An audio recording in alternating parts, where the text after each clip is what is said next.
What's up, YouTube? This is Too Raw for TV. Alright, so tonight there will be a new series, a new documentary series, a 3-part series debuting on Netflix, and it will be called Goliath, and it will center on none other than Wilt Norman Chamberlain, who left us all the way back in October of 1999. I believe it was October the 12th, 1999. And it talks about different aspects of his life. Of course, it talks about his NBA career, the records, the unbelievable accomplishments of his career. It does talk about the fact that he's perceived as, despite the numbers, despite all of the accomplishments, that he's perceived as a loser. Alright, now I'll address that at the end of this video. I'm not going to talk about it right now. It also talks about how, outside of basketball, he was such a great athlete. This is a guy that was an Olympic level athlete on so many levels.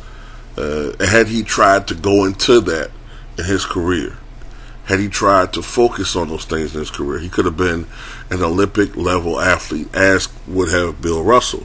This is a man that could have been an Olympic level long jumper, high jumper, sprinter, shot putter. I think he still holds the Kansas record for shot put at 56 feet, I believe it is. This is a guy that was a weightlifter, could bench press it up to 600 pounds. This is a man who loved playing volleyball, was a tremendous volleyball player. This is a man who also played cards, very competitive. He was fabled for his strength and his athleticism. This is a man that, like I said, could bench press up to 600 pounds. And this is a man that, reportedly had a vertical leap of at least 45 inches at his peak, possibly up to 50 inches in his prime. We don't know. But we do know this. Wilt Chamberlain was able to dunk from the free throw line routinely when he was in college, and they outlawed it because he was doing that instead of shooting free throws, because he was never a great free throw shooter, only 51% in his NBA career. But to get around the fact that he wasn't a great free throw shooter, he started running from half court, and he would dunk from the free throw line. And there was no rule at the time saying he couldn't do that until they instituted a rule saying he couldn't do that.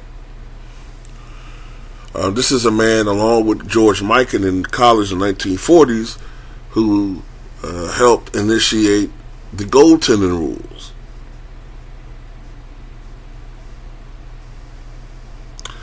So, in the pros and in college basketball. So this is a remarkable, influential basketball player. They talk about the fact that, he was a Republican. They talk about his stance on social issues. They talk about the fact that despite the numbers of how many women he slept with, Wilt was actually quite the male feminist. Yeah, he was a 7-foot tall black Alan Alda. He was a male feminist. He was all for women's rights.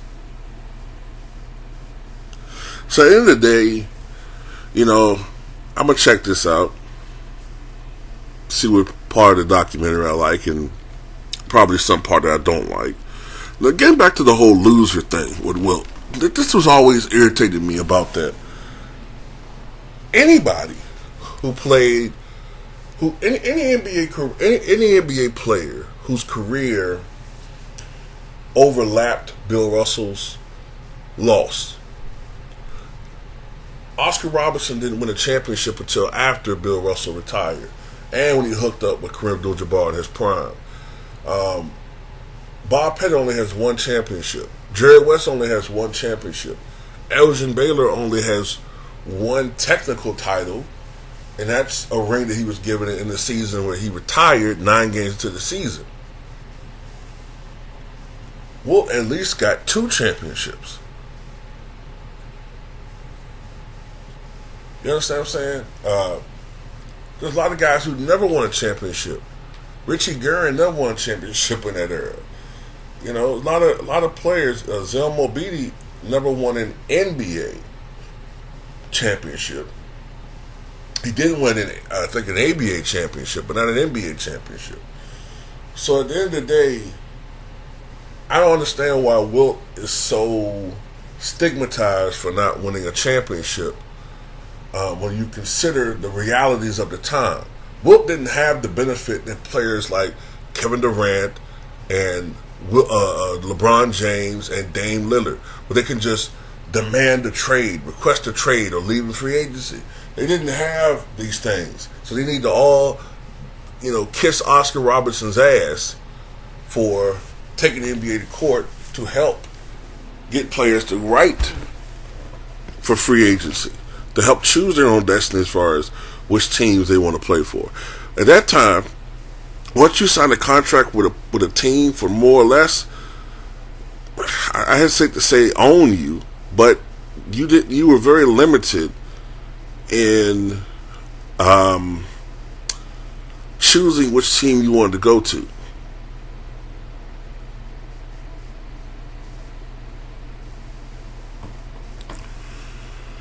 So, when you looked at Wilt compared to Bill Russell, he averaged 29 and 29 against Bill Russell. His career averages was 30 and 23, so it's almost the same numbers, scoring-wise, and even more rebounds compared to Bill Russell. I think Bill Russell's numbers against Wilt are like 23 and 14. The scoring is way up, rebounding way down. What was really the measurement of success for the Boston Celtics was the backcourt. The backcourt.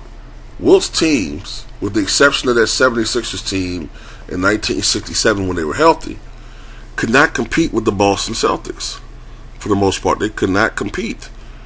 They didn't have, a Sam Jones, a guy that could average 28 points per game in a playoff run. They didn't have John Havlicek, who would become the all-time leading scorer and still is for the Boston Celtics, one of the great two-way players of his era. They didn't have the Steph Curry of his era and Bill Sharman. They didn't have one of the most inventive passers and playmakers in the history of the game and Bob Cousy.